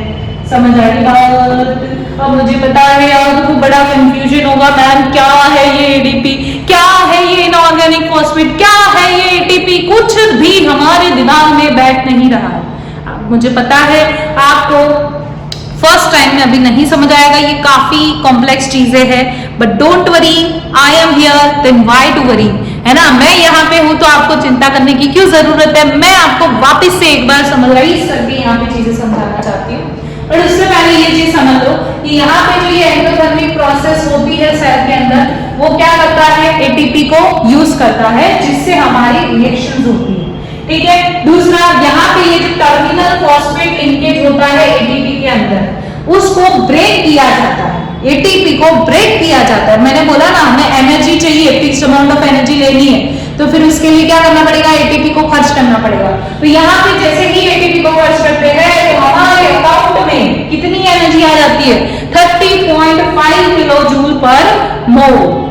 30.5 किलो जूल पर मोल एनर्जी आ जाती है। अब ये एटीपी बेटा कहाँ कहाँ यूज करते हैं, जैसे कॉन्ट्रैक्शन करना है मसल्स का, मैंने बताया यहाँ से वहां मूवमेंट हो रही है, क्या यूज हो रही है, एनर्जी, एटीपी यूज किया जा रहा है। दूसरा, प्रोटीन को सिंथेसिस करना है ना, हमारी बॉडी में कई सारी जगह पर काम होता है। प्रोटीन्स क्यों बनते हैं बताया ना आपको, ताकि हमारी बॉडी बिल्डअप हो सके, ग्रोथ हो सके, कहीं पे सेल्स डैमेज है रिपेयर हो सके, सारी चीजें। तो इसमें क्या चाहिए बेटा, protein synthesis. Conduction of nerve impulse, जैसे मैंने इस बोर्ड पर हाय गरम गरम है ना, या फिर कोई हॉट कॉफी के कप को मैंने टच करा तो वो भी एकदम गरम गरम, हाथ हटा लिया, तो ये नर्व इंपल्स है ना, हमारे दिमाग तक, ब्रेन, हमारी जो पूरी बॉडी में नर्व इंपल्स चल रहा है ना, मैसेज सिग्नलिंग जो हो रही है पूरी बॉडी के अंदर, बेटा उसके लिए भी क्या चाहिए, एनर्जी चाहिए, जो कि कब मिलेगी, जब हम एटीपी को यूज करेंगे। और भी ऐसे बेटा कई सारी एक्टिविटीज है हमारी बॉडी के अंदर जिनको प्रोसीड करने के लिए हमें क्या चाहिए, एनर्जी चाहिए, राइट और नॉट, यस, ठीक है। अब देखो ये चीज समझ आ गई आपको, एक बार बेटा वापस से चीजें समराइज करते हैं, क्योंकि ये टॉपिक है बेटा ऐसा है, जितना आप चीजों को समेट के चलोगे तो उतना आपको अच्छे से समझ आएगा, ठीक है। मैं आपको समझाता हूँ, देखो आपको समझाने में मैं बिल्कुल भी कोई कमी नहीं रखूंगी, ठीक है। सबसे पहले हमने क्या करा बेटा कि यहाँ पे हमारा ये सेल है, क्या है, सेल, सेल में हमारे पास क्या आया, ऑक्सीजन, और ऑक्सीजन और यहाँ पे डाइजेशन के थ्रू हमारे पास क्या पहुंचा था, ग्लूकोज पहुंचा था। अब यहाँ पे रेस्पिरेशन बेटा किसे कहा जाता है, ब्रेक डाउन ऑफ ग्लूकोज को कहा जाता है। तो हमने ग्लूकोज का ब्रेक डाउन करके अब देखा कि अलग अलग चीजें बनती है ना, ये ग्लूकोज को हमने ब्रेक डाउन करके क्या बनाई, एनर्जी बनाई, मेन हमारा गोल ये है। अब ये जो चीजें है मैं हमने थोड़ा डिटेल में समझ ही लिया कि कैसे अलग अलग ऑर्गेनिजम्स के अंदर अलग अलग चीजें होती है। मेन क्या चीज चाहिए, हमें एनर्जी चाहिए। अब एनर्जी मिल चुकी, अब ये एनर्जी जो होती है इसको यूज करके बेटा हम क्या बनाते हैं, एटीपी बनाते हैं। क्या बनाते हैं, एटीपी। लेकिन कोई ना कोई तो रिएक्शन हो रही होगी ना ये एटीपी बनाने में, तो बेटा वो रिएक्शन कौन सी होती है, तो ये जो हमारा एडीपी होता है, ठीक है। एनर्जी भी क्यों चाहिए, क्योंकि ये एडीपी और इनऑर्गेनिक फॉस्फेट मिल सके, है ना, इतना ही समझ लो, ये दोनों मिल सके उसके लिए क्या चाहिए, एनर्जी चाहिए। ये एनर्जी होगी तब ये दोनों जुड़ेंगे, और ये दोनों जब जुड़ेंगे तो हमारा क्या सिंथेसाइज होता है बेटा, यहाँ पर एटीपी बन जाता है। और ये एटीपी बनाना क्यों जरूरी है, क्योंकि ये भी आपका पैसा है, क्या है, पैसा है, एनर्जी करेंसी है। आपकी जो भी जगह पर एनर्जी यूज करनी है, जैसे मसल कॉन्ट्रैक्शन में एनर्जी यूज करनी है, तो यहाँ पर आप एटीपी दोगे और वो फिक्स्ड अमाउंट ऑफ एनर्जी लोगे, समझ आई बात। तो यहाँ पे मैंने मेरी एटीपी को क्या करा, ब्रेक डाउन करा, है ना, आगे क्या करा, ब्रेक डाउन करा, और उससे मुझे कितनी एनर्जी मिली, 30.5 किलो जूल पर मोल, ठीक है, 30.5 किलो जूल पर मोल। मेरे को बेटा यहाँ पे क्या मिल गई, एनर्जी मिल गई, किस लिए मिल गई, मेरे मसल कॉन्ट्रैक्शन के लिए मिल गई, ठीक है। यही चीजें बेटा यहाँ पर हमने समझी कि ये जो टर्मिनल फॉस्फेट लिंकेज होता है इसके पास, इसको पानी की मदद से ब्रेक डाउन किया जाता है, और इसको जैसे एटीपी को हम, जैसे हमने एटीपी दिया, एटीपी खर्च किया, खर्च करने का मतलब एटीपी को तोड़ा, तो उससे हमें एक फिक्स्ड अमाउंट ऑफ एनर्जी यहाँ पर मिल जाती है। और ये चीजें हमारी एटीपी कहाँ कहाँ यूज करते हैं वो मैंने आपको समझा दिया है। तो आई होप सो आपको ये चीजें बेटा समझ आ चुकी होगी। क्या होता है, रेस्पिरेशन में ग्लूकोज का ब्रेक डाउन होकर एनर्जी बनती है। एनर्जी क्यों चाहिए, ताकि हमें एटीपी मॉलिक्यूल मिल सके। एटीपी क्यों चाहिए, एटीपी इसलिए चाहिए होता है, वो हमारे एक पैसा है, खर्च करने के लिए पैसा है, जिससे हमें एक फिक्स्ड अमाउंट ऑफ एनर्जी मिलेगी, ठीक है। तो यहाँ पे हमारी एनर्जी की मदद से एटीपी बनता है ना, ये हमने समझा एटीपी कैसे बना, और ये एटीपी का ब्रेकडाउन होकर हमें एक फिक्स्ड अमाउंट ऑफ एनर्जी मिल जाएगी, है ना, दैट इज 30.5 किलो जूल पर मोल। यस मैम, समझ आ गया, एकदम क्रिस्टल क्लियर हो गया, ठीक है। अब बात करते हैं बेटा, दो टाइप की आपकी रिएक्शंस हो, या फिर हम बोल सकते हैं दो टाइप का आपका रेस्पिरेशन होता है। क्या होता है, दो टाइप का आपका बेटा रेस्पिरेशन होता है, इसके बारे में आप पहले यहाँ समझो, ठीक है। दो टाइप का आपका रेस्पिरेशन होता है, ठीक है, दो टाइप का रेस्पिरेशन है। कौन सा है मैम, जरा बताइए। एक होता है बेटा एरोबिक, और बेटा एक होता है आपका एनारोबिक। क्या क्या है, एक होता है एरोबिक और एक होता है बेटा एनारोबिक रेस्पिरेशन। अब समझते हैं एरोबिक क्या होता है और एनारोबिक क्या होता है। एरोबिक मतलब सीधा ऑक्सीजन की प्रेजेंस होगी, ठीक है, तो ही यहाँ पर रेस्पिरेशन हो सकता है, अदरवाइज नहीं होगा। और यहाँ पर बेटा क्या होता है, एब्सेंस होता है ऑक्सीजन का, यानी कि ऑक्सीजन नहीं होगी तो यहाँ पे इनका रेस्पिरेशन हो जाएगा, इनको जरूरत नहीं है ऑक्सीजन की, ठीक है। These are anaerobic type of respiration, और ये क्या होती है बेटा आपकी एरोबिक रेस्पिरेशन, ठीक है। तो यहाँ पे मैंने बताया कि एरोबिक रेस्पिरेशन, एनारोबिक एरोबिक का डिफरेंस पता है। एरोबिक यानी जिसमें ऑक्सीजन की प्रेजेंस होगी तो रेस्पिरेशन होगा, और एनारोबिक यानी जिसमें ऑक्सीजन की प्रेजेंस नहीं होगी, यानी ऑक्सीजन एब्सेंट है तो भी यहाँ पर रेस्पिरेशन हो सकता है, ठीक है। तो यहाँ पे ये जो एरोबिक रेस्पिरेशन होता है बेटा वो किस पे डिपेंड करता है, ऑक्सीजन पर डिपेंड करता है। ये चीज पता है, यस और नो बेटा? यस मैम, समझ आता है हमें कि यस एरोबिक रेस्पिरेशन जो कि डिपेंड करता है किस पे, ऑक्सीजन पे। अब प्लांट्स की बात करते हैं, किसकी बात करते हैं बेटा, प्लांट्स की बात करते हैं, किसकी बात करते हैं, प्लांट्स की बात करते हैं। तो आपको पता होगा कि प्लांट्स जो है वो अपना गैसियस एक्सचेंज किसके थ्रू करता है, you know that, yes, stomata. किसके थ्रू करता है बेटा, स्टोमेटा के थ्रू करता है। किसके थ्रू करता है, स्टोमेटा के थ्रू करता है। जो बच्चों को स्टोमेटा नहीं पता कोई बात नहीं बेटा, यही टाइम है, अभी समझ लो, एग्जाम के टाइम समझने जाओगे कुछ समझ नहीं आएगा, अभी डिटेल में चीजें समझते जाओ। यहाँ पे ये हमारी लीफ है, ठीक है, इसके ऊपर ये जो बेटा छोटे छोटे पोर्स होते हैं, this small pores are known as बेटा स्टोमेटा। क्या लगता है हमारी तरह ऐसे नोज होता है कि जिसके थ्रू गैसेस एक्सचेंज कर ले, नहीं, इनके पास ये लीफ के ऊपर छोटे छोटे पोर्स होते हैं जिसे हम क्या कहते हैं बेटा, क्या कहते हैं, स्टोमेटा बोलते हैं, ठीक है। दूसरी चीज, अब प्लांट भी बेटा मेक श्योर करता है कि उसका हर एक सेल जो है वो हमारे एयर के कांटेक्ट में रहे, है ना, वो क्या रहे, एयर के कांटेक्ट में रहे। तो जो इंटरसेल्युलर स्पेसेस, अब ये वर्ड समझना बहुत जरूरी है, इंटर और इंट्रा के बारे में, इंटरसेल्युलर और एक वर्ड होता है बेटा इंट्रासेल्युलर, दोनों का मीनिंग हमें अच्छे से समझ आना चाहिए, ठीक है। इंटर, इंटर मतलब दो के बीच में, ये एक सेल है दूसरा सेल और इसके बीच का ये जो पार्ट हो गया इसे हम क्या करेंगे, इंटर। लेकिन इंट्रा का मतलब ये सेल है और इस सेल के अंदर की बात, अंदर का जो चीज है बेटा दिस इज इंट्रा, और दो सेल्स के बीच में वाला पार्ट है दिस इज इंटर। तो यहाँ पे जो हमारा प्लांट सेल है, एक सेल दूसरा सेल उसके बीच की जगह इंटरसेल्युलर स्पेस जो है वो स्पेस भी इंश्योर करती है कि वो एयर के कांटेक्ट में रहे, ठीक है। दूसरा, कार्बन डाइऑक्साइड और ऑक्सीजन का एक्सचेंज भी आप जानते हो किसके थ्रू होगा, डिफ्यूजन के थ्रू होगा, ठीक है, यानी यहाँ पे एक्सचेंज होगा, लेकिन वो चीज डिपेंड करती है एनवायरमेंटल कंडीशन और प्लांट की रिक्वायरमेंट के ऊपर, ठीक है। जैसे प्लांट को जरूरत नहीं है तो वो क्यों लेगा, समझ आ रही है बात? ओके, नेक्स्ट हम समझते हैं नाइट के टाइम पर, डे के टाइम पर यहाँ पे बेटा थोड़ा एक इंपॉर्टेंट क्वेश्चन पूछा जा सकता है। अब ये कंसेप्ट समझने की कोशिश करो, क्या होता है बेटा, देखो कि जब दिन की बात करें, है ना, या तो फिर हम रात की बात कर लेते हैं बेटा, ड्यूरिंग नाइट, है ना, नाइट के टाइम पर बेटा क्या होता है, फोटोसिंथेसिस होता है, यस और नो? अब कुछ बच्चे बेटा हाँ बोल देना, है ना, नाइट के टाइम पर कोई भी फोटोसिंथेसिस होगा नहीं, है ना, दिन के टाइम पर फोटोसिंथेसिस होता है क्योंकि सन चाहिए ना, सन की एनर्जी चाहिए, अगर सनलाइट प्रेजेंस नहीं है तो फोटोसिंथेसिस कहां से होगा, तो हम अभी नाइट की बात कर रहे हैं, तो नाइट के टाइम पर बेटा कोई भी फोटोसिंथेसिस होता नहीं है। तो इस टाइम पे देखो प्लांट्स भी बेटा रेस्पिरेशन करते हैं, क्या करते हैं, रेस्पिरेशन, यस आपने सही सुना।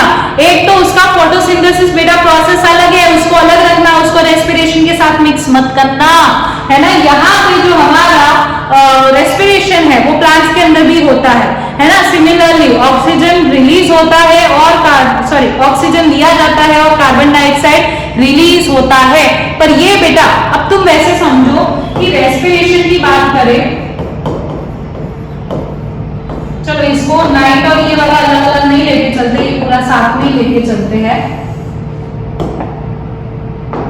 देखो ये है आपका बेटा रेस्पिरेशन, ठीक है। रेस्पिरेशन में क्या होता यहाँ पे हम लोग जो भी है ब्रेक डाउन करते हैं और यहाँ पे मेन क्या चीज मिलती है, यहाँ पे अभी गैसियस एक्सचेंज की बात होगी, ठीक है। तो गैसियस एक्सचेंज की यहाँ पर बेटा अगर हम बात करेंगे तो फिर क्या होगा, यहाँ रेस्पिरेशन की अगर हम बात करें तो यहाँ पर क्या होगा बेटा, हम कार्बन डाइऑक्साइड जो है उसको रिलीज करते हैं और ऑक्सीजन को क्या करते हैं, यूज करते हैं। ये चीज समझ आती है? यस मैम, समझ आती है कि ऑक्सीजन को यूज किया जा रहा है और कार्बन डाइऑक्साइड को यहाँ पे रिलीज किया जा रहा है। यस, तो ये चीज भी बेटा कहाँ होती है, प्लांट्स के अंदर भी होती है रेस्पिरेशन, ठीक है। ये चीज समझना, ऐसा नहीं होता कि प्लांट्स के अंदर रेस्पिरेशन ही नहीं होता, उनके अंदर भी होता है। लेकिन यहाँ पे बेटा तुम देखोगे ना तो दो चीजें आती है गैसियस एक्सचेंज में, एक होता है नाइट का टाइम और एक बात कर रहे हैं हम दिन के टाइम, ठीक है। नाइट की अगर हम बात करें, रात की बेटा अगर बात करें तो यहाँ पे कोई भी फोटोसिंथेसिस नहीं हो रहा होता, तो फोटोसिंथेसिस यहाँ पे बेटा नहीं है। क्या बोल रही हूँ मैं, यहाँ पे कोई भी फोटोसिंथेसिस नहीं हो रहा। अब फोटोसिंथेसिस नहीं होगा तो क्या कार्बन डाइऑक्साइड यूज होगा, बताओ, क्या कार्बन डाइऑक्साइड यूज होगा, यहाँ पे नहीं होगा। अब कार्बन डाइऑक्साइड यूज नहीं होगा तो वो क्या होगा, रिलीज होता जाएगा। तो बेटा नाइट के टाइम पर जो मेजर इवेंट होता है, सबसे ज्यादा जो गैसेस रिलीज होती है वो कौन सी होती है बेटा, कार्बन डाइऑक्साइड रिलीज होता है सबसे ज्यादा। मेजर इवेंट, ये क्वेश्चन है आपकी एनसीईआरटी में लिखा हुआ है, मेजर इवेंट बेटा बताओ यहाँ पे कौन सा गैस रिलीज होता है, कार्बन डाइऑक्साइड रिलीज होता है। लेकिन दिन के टाइम पर क्या होता है बेटा, यहाँ पे फोटोसिंथेसिस होगी, यस, यहाँ पे मैंने क्या बोला, कार्बन डाइऑक्साइड यहाँ पे यूज नहीं होता है ना। लेकिन यहाँ पे दिन के टाइम पर बेटा क्या होता है, फोटोसिंथेसिस होता है। तो यहाँ पे फोटोसिंथेसिस की वजह से जो भी रेस्पिरेशन में कार्बन डाइऑक्साइड बन रहा है तो वो कार्बन डाइऑक्साइड बेटा क्या हो जाएगा, आपका यूज हो जाएगा। तो ऑक्सीजन की अमाउंट इनके काम की नहीं होती, तो इस टाइम पे ये ऑक्सीजन को क्या करते हैं, ज्यादा रिलीज करते हैं। समझ आई बात? इसीलिए बेटा पता है आपको बोला जाता है रात के टाइम पर पेड़ों के पास ज्यादा बैठना नहीं चाहिए। समझ आई थी बात? ठीक है, इसका कंसेप्ट आपको क्लियर हो चुका होगा, ठीक है। तो यही चीज हमने बेटा यहाँ पे लिखी हुई है, एक बार वापस समझ लेते हैं। नाइट के टाइम पर कोई भी फोटोसिंथेसिस नहीं होता तो यहाँ पे कार्बन डाइऑक्साइड यूज नहीं होता, तो जिसकी वजह से कार्बन डाइऑक्साइड एलिमिनेट हो जाता है, ज्यादा रिलीज किया जाता है, ठीक है। और दिन के टाइम पर क्या होता है, फोटोसिंथेसिस होती है, तो रेस्पिरेशन के टाइम पर जो भी कार्बन डाइऑक्साइड बन रहा है वो यहाँ पर जो भी जनरेट हो रहा है वो यूज हो जाएगा, ठीक है। तो जिसकी वजह से कार्बन डाइऑक्साइड रिलीज नहीं होता, लेकिन क्या होता है सबसे ज्यादा ऑक्सीजन। तो बेटा ये डिफरेंस आपको पता होना चाहिए, नाइट के टाइम पर कौन सा ज्यादा गैस रिलीज होता है और दिन के टाइम पर कौन सा ज्यादा रिलीज होता है। अब बात कर लेते हैं बेटा हमारे एक और इंपॉर्टेंट चीज की, लेकिन उससे पहले क्या पी लो, पानी पी लो बेटा, क्योंकि इतना टाइम हो चुका है। हाइड्रेटेड रहोगे तो पढ़ने में भी बहुत मजा आएगा। अब बेटा मैं अगर आपको एक क्वेश्चन पूछूं, ये तो चीजें समझ आ गई हमें रेस्पिरेशन के अंदर की, सेल्स के अंदर का क्या खेला चल रहा है। अब बात करते हैं ब्रीदिंग के बारे में, मतलब कि जब हमारे यहाँ पे जो सेल्स है उधर तक ऑक्सीजन पहुंचाना पड़ेगा। एक काम तो खत्म हो गया रेस्पिरेशन समझने का कि कैसे ब्रेक डाउन होता है, कैसे हमें एनर्जी मिलती है, वो सारी चीजें। अब बात करते हैं कि ऑक्सीजन कैसे पहुंचाया जाता है हमारे लंग्स तक, ठीक है। तो अगर हम बात करें, मैं आपको एक सीधा सवाल पूछती हूँ कि यहाँ पे वैसे तो आंसर लिखा हुआ है बट ठीक है, अभी मैं आपको, आप मेरे से इंटरेक्ट कीजिए, क्या कीजिए, मेरे से इंटरेक्ट कीजिए। अब मुझे यूं बताइए कि जो एक्वाटिक ऑर्गेनिजम्स है उनके अंदर उनकी ब्रीदिंग रेट फास्टर होगी या फिर हमारे टेरेस्ट्रियल ऑर्गेनिजम्स के अंदर, टेरेस्ट्रियल यानी कि जो लैंड पर रहते हैं और एक्वाटिक यानी जो पानी के अंदर रहते हैं ऑर्गेनिजम्स। क्या लग रहा है, क्या आएगा आंसर, एक्वाटिक ऑर्गेनिजम्स आएगा। अब क्यों आएगा वो समझते हैं। देखिए ब्रीदिंग रेट जो है वो एक्वाटिक ऑर्गेनिजम्स के अंदर फास्टर होती है और टेरेस्ट्रियल ऑर्गेनिजम्स के इसके कंपैरिजन में कम होती है। अब ऐसा क्यों होता है, क्योंकि अब देखो जो भी पानी के अंदर ऑर्गेनिजम्स रहते हैं वो अपना कैसे ये प्रोसेस कंप्लीट करते हैं ब्रीदिंग का, उनके अंदर क्या रहता है, जो पानी होता है ना बेटा, पानी के अंदर ही ऑक्सीजन डिसॉल्व होता है और ये ऑक्सीजन जो पानी के अंदर मिला हुआ है, और हम अगर टेरेस्ट्रियल ऑर्गेनिजम्स की बात करें तो उनके लिए ऑक्सीजन कहाँ पर मिला हुआ है, हमारे एयर में मिला हुआ है। तो अगर हम दोनों का कंपैरिजन करें, एयर का और वाटर वाटर का। तो इन दोनों में से कहां पर ऑक्सीजन ज्यादा प्रेजेंट होता है? हमारे एयर में प्रेजेंट होता है ऑक्सीजन। कहां पर प्रेजेंट होता है ज्यादा? एयर में ऑक्सीजन ज्यादा प्रेजेंट होता है एज कंपैरिजन टू पानी, यानी कि वाटर के अंदर उसके कंपैरिजन में ऑक्सीजन कम होता है। तो हर एक ऑर्गेनिज्म क्या करता है? अब तुम खुद सोचो कि जैसे तुम कोई जगह पर गए, ठीक है, घूमने गए हो या कोई भी जैसे पहाड़ों वाली जगह पर भी चले गए, तो वहां पर ऑक्सीजन की कमी होगी तो आप क्या करते हो? ऐसे हांफने लगते हो। हांफते क्यों? क्योंकि आपकी बॉडी जल्दी जल्दी ऑक्सीजन लेना चाहती है, हर एक बॉडी सेल तक पहुंचाना चाहती है। समझ आ रही है कि नहीं बात? तो इसीलिए आपकी ब्रीदिंग रेट उधर क्या हो जाती है? बढ़ जाती है। जैसे आप भागते भी हो तो उस टाइम पे भी क्या होता है? आपकी पूरी बॉडी को जल्दी जल्दी ऑक्सीजन चाहिए होता है, इसलिए आपकी बॉडी क्या करती है? ब्रीदिंग रेट बढ़ा देती है। ये चीज समझ आई? वाइल आप टेरेस्ट्रियल यानी कि नॉर्मल ऐसे जैसे खड़े हो या फिर कुछ काम कर रहे हो तो उस टाइम पे क्या है? आपकी ब्रीदिंग रेट उतनी फास्टर होती नहीं है, नॉर्मल ही रहती है। समझ आ रही है बात? तो यहाँ पे क्या होता है? ये लोग क्या ऑक्सीजन जो पानी के अंदर डिसॉल्व है यानी पानी के अंदर जो भी ऑक्सीजन मिला हुआ है उसको यूज करते हैं। और ऑक्सीजन ऐसे कंपैरिजन करें तो टेरेस्ट्रियल ऑर्गेनिज्म टेरेस्ट्रियल यानी कि एयर के कंपैरिजन के अंदर पानी के अंदर जो ऑक्सीजन है वो कम रहता है, इसीलिए हर एक ऑर्गेनिज्म की ब्रीदिंग रेट क्या हो जाती है? बढ़ जाती है।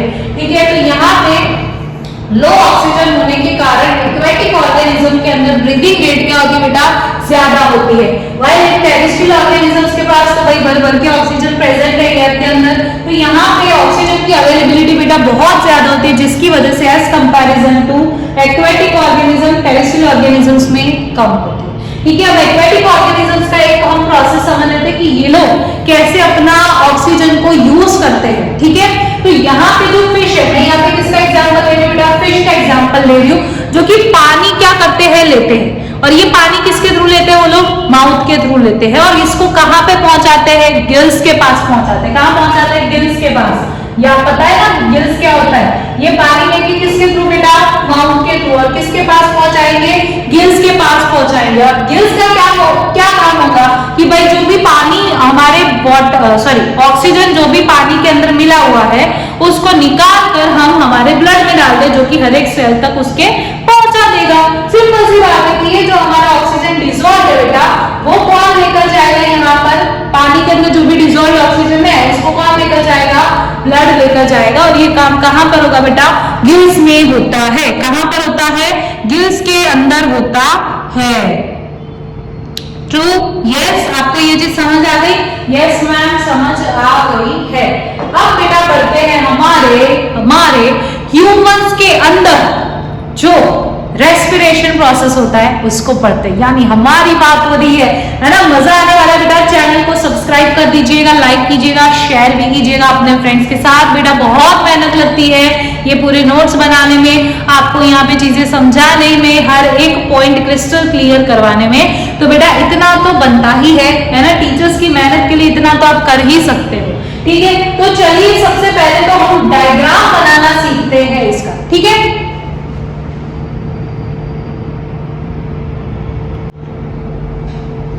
तो चलिए अब हम लोग क्या करते हैं? हमारा डायग्राम बनाते हैं और चीजों को समझने की कोशिश करते हैं।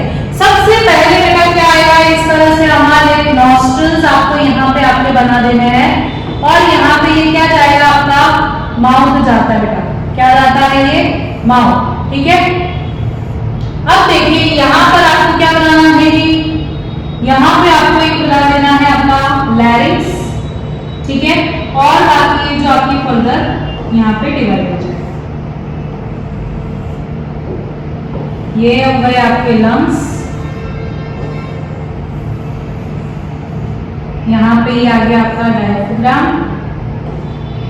ठीक है, और देखिए यहाँ पे ये क्या बना देंगे आप? Rings of cartilage. ओके, और यहाँ पे ये बेटा क्या हो रहा है? ये आपका फर्दर डिवीजन हो रहा है। यहाँ पे क्या है बेटा? ये आपका रिबकेज, यहाँ पे ये जाता है इस तरह से। ठीक है, और जाएगा ऐसे।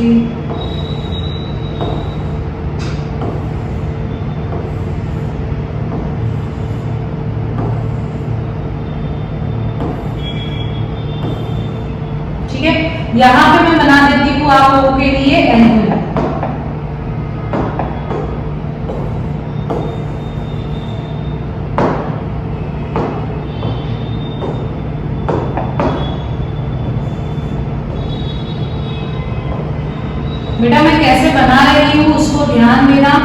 अच्छे से समझना, इसे अच्छे से सीखना, क्योंकि बेटा ये एग्जाम में पूछ सकते हैं, ठीक है।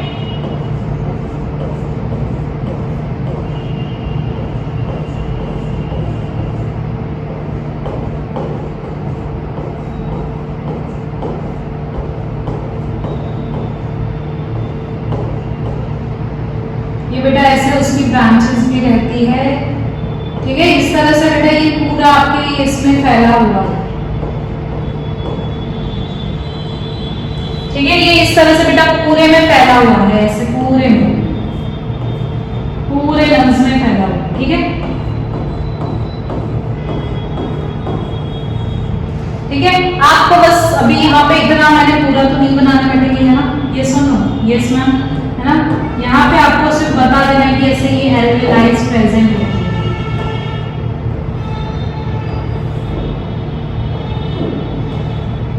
बेटा आप भी कॉपी पेन लेकर बैठिए, आप भी बनाइए डायग्राम, साथ साथ में प्रैक्टिस कीजिए, तो क्या होगा आपके एग्जाम में आप ये सारी चीजें बेटा बहुत अच्छे से समझा पाएंगे, ठीक है।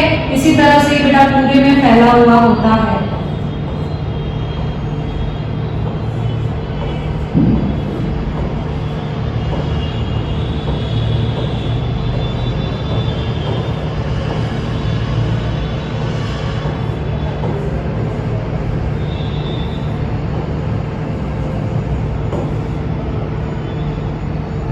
ये देखो इस तरह से ये पूरे में फैला हुआ होता है, ठीक है। अब देखिए यहाँ पे समझिए इन चीजों को, इनको क्या कहा जाता है, क्या बोला जाता है, राइट। यहाँ पे हम एक अच्छा सा कलर ले लेते हैं,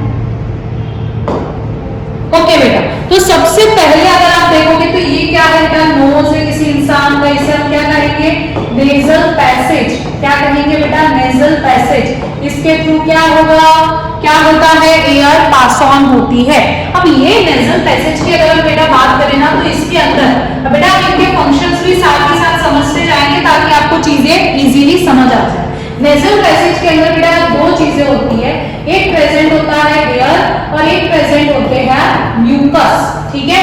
अब एयर की अगर हम बात करें बेटा, तो एयर क्या करता है, आपकी जो भी एयर आ रही है उसमें से जो भी डस्ट है ना, उस डस्ट को निकालने का काम है ना, कि वहां पे जो भी डस्ट पार्टिकल्स है या फिर कोई भी हार्मफुल माइक्रोब है उसको वहीं रोक देना, वहीं पे ट्रैप कर लेना, वो काम कौन करता है बेटा, यहाँ पे हेयर करता है, जो नोज के अंदर प्रेजेंट होते हैं। फिर उसके बाद म्यूकस की बात करते हैं, तो म्यूकस क्या करता है, ये जो डस्ट पार्टिकल्स है उसको म्यूकस के साथ रखा जाता है, मतलब उसके प्रेजेंट होता है हमारी इधर नोज के अंदर, नोज की लाइनिंग।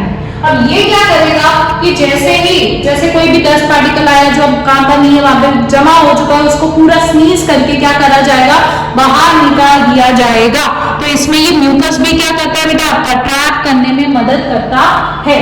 फिर इसके बाद बेटा बात करते हैं कि यहां से ये आपका क्या है, क्या पॉइंट है ये बेटा, ये है आपका एक कॉमन पैसेज, और आपको पता है इसको हम क्या कहते हैं, फेरेंक्स, जो कि आपका एक ईसोफेगस का और ठीक है, एक ईसोफेगस और रेस्पिरेटरी सिस्टम, इन दोनों का ये कॉमन पॉइंट है। अब इसके बाद आपकी ईसोफेगस अलग हो जाएगी और आपकी क्या अलग हो जाएगी, आपकी विंड पाइप भी अलग हो जाती है, ठीक है। यहां से ये क्या आ जाएगा आपका विंड पाइप, ठीक है।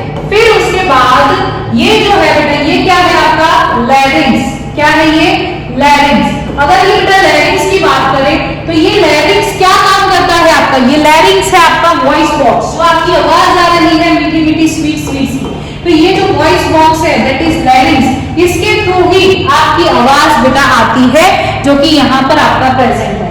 फिर इसके बाद अगर हम बेटा यहाँ पे बात करें तो ये क्या प्रेजेंट है आपके, these are rings of cartilage, ये क्या है, rings of cartilage, ठीक है। अब यहाँ पे आपने इन्हेल करा, वैसे ही ये आपकी यहाँ पर पहुंच गई, पहले तो चलो नाम ही समझ लेते हैं। फिर इसके बाद बेटा ये जो कॉमन पॉइंट दिख रहा है यहाँ पे, ठीक है, ये दिखा, ये कॉमन पॉइंट ये वाला, ठीक है, जहां पे इन दोनों का डिवीजन हो रहा है, ठीक है, डिवीजन हो रहा है, तो ये वाले पॉइंट को बेटा क्या कहते हैं, हम ब्रोंकाई कहते हैं, क्या कहते हैं, ब्रोंकाई कहते हैं। क्या कहा जाता है, ब्रोंकाई। बेटा यूं मत समझना कि एल्वियोलाई एक ही लंग्स में बनाया, बेटा इसमें भी होता है, इसमें भी होता है, ये मैंने आपको लंग्स को क्लोज करके बताया है और ये मैंने डायसेक्ट करके बताया कि इसके अंदर क्या क्या प्रेजेंट है, ठीक है। अब इसके बाद ये क्या प्रेजेंट है बेटा, आपका ब्रोंकाई बोला जाता है। लेकिन जैसे ही लंग्स के अंदर एंटर करता है, डिवाइड होता है, तब बेटा इसका नाम क्या पड़ जाता है, ब्रोंकियोल्स पड़ जाता है। क्या नाम हो जाता है इसका, ब्रोंकियोल्स हो जाता है। क्लियर? तो ये है आपका ब्रोंकाई, ये है आपका ब्रोंकियोल, जो फर्दर डिवीजन होगा। और ये जो बुलबुले गोलू मोलू दिख रहे हैं, ये गोलू मोलू बेटा आपके कौन है, एल्वियोलाई है। क्या है ये आपके गोलू मोलू बेटा, एल्वियोलाई है, जो कि one of the most important है। हम आगे समझेंगे कैसे इंपॉर्टेंट है, ठीक है। और बाकी तो आप ये जानते हैं, ये क्या है आपके लंग्स, क्या है ये लंग्स। इसको थोड़ा अच्छा दिखा देते हैं, ये रहा लंग्स, ठीक है, कोई बात नहीं, इसको थोड़ा सही करते हैं।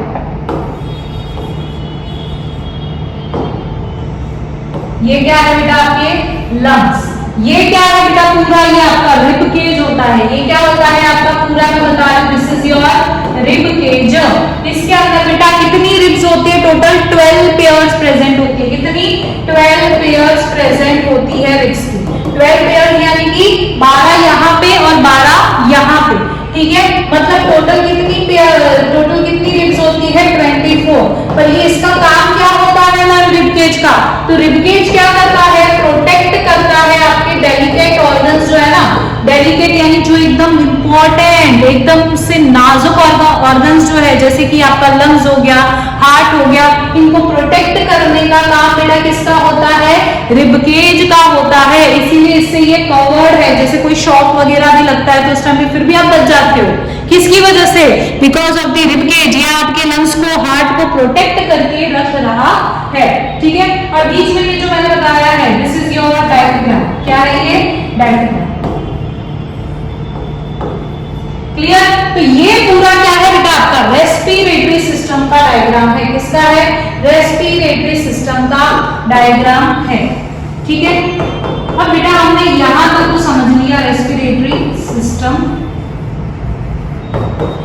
Clear? This is your respiratory system. और इसमें कॉन्सेप्ट आपको क्या कहा जाता है वो भी हमने समझ लिया। और बेटा ये जो काम कैसे करता है, कैसे हमारे यहाँ पर, ये तो समझ आ गया, इधर तक आपको क्लियर होगा, ठीक है। फिर इसके बाद यहाँ से एयर कहाँ पर आती है, आपके लंग्स के अंदर एंटर करती है, और लंग्स में ब्रोंकियोल्स के थ्रू होते हुए किसके पास पहुंचता है, एल्वियोलाई के पास पहुंचता है। एल्वियोलाई ही बेटा क्या है आपका एक मेन इंपॉर्टेंट चीज है। अब समझते हैं ये एल्वियोलाई क्या है, क्या है ये चीज मैम, एल्वियोलाई, ठीक है। एल्वियोलाई आपका क्या है, एक बैग लाइक छोटू सा ग्लोब्यूलर स्ट्रक्चर है, ठीक है। अब इसका ये काम क्या होता है, ये ही तो है बेटा मेन एक्सचेंज साइट, है ना, मेन एक्सचेंज साइट। अब बोलोगे मैम ये क्या होता है, मेन एक्सचेंज साइट क्या होता है, एक्सचेंज साइट। और मैंने आपको स्टार्टिंग में जैसे बेटा समझाया था कि जो हमारा ऑक्सीजन यहाँ पर लिया आता है, लंग्स के पास आता है। अब लंग्स के पास से ब्लड के अंदर कैसे पहुंच जाता है, कोई ना कोई तो एजेंट होगा ना जो इधर से इधर काम पहुंचा रहा है, इधर से इधर काम चीजें करवा रहा है। तो वो कौन है बेटा, एल्वियोलाई है। कौन है, एल्वियोलाई। कैसे है एल्वियोलाई, देखिए ये आपका एल्वियोलाई, ठीक है। मैं ये क्या बना रही हूँ, ये आपका एल्वियोलाई, ठीक है। ये जो यहाँ पे हमने समझा भी,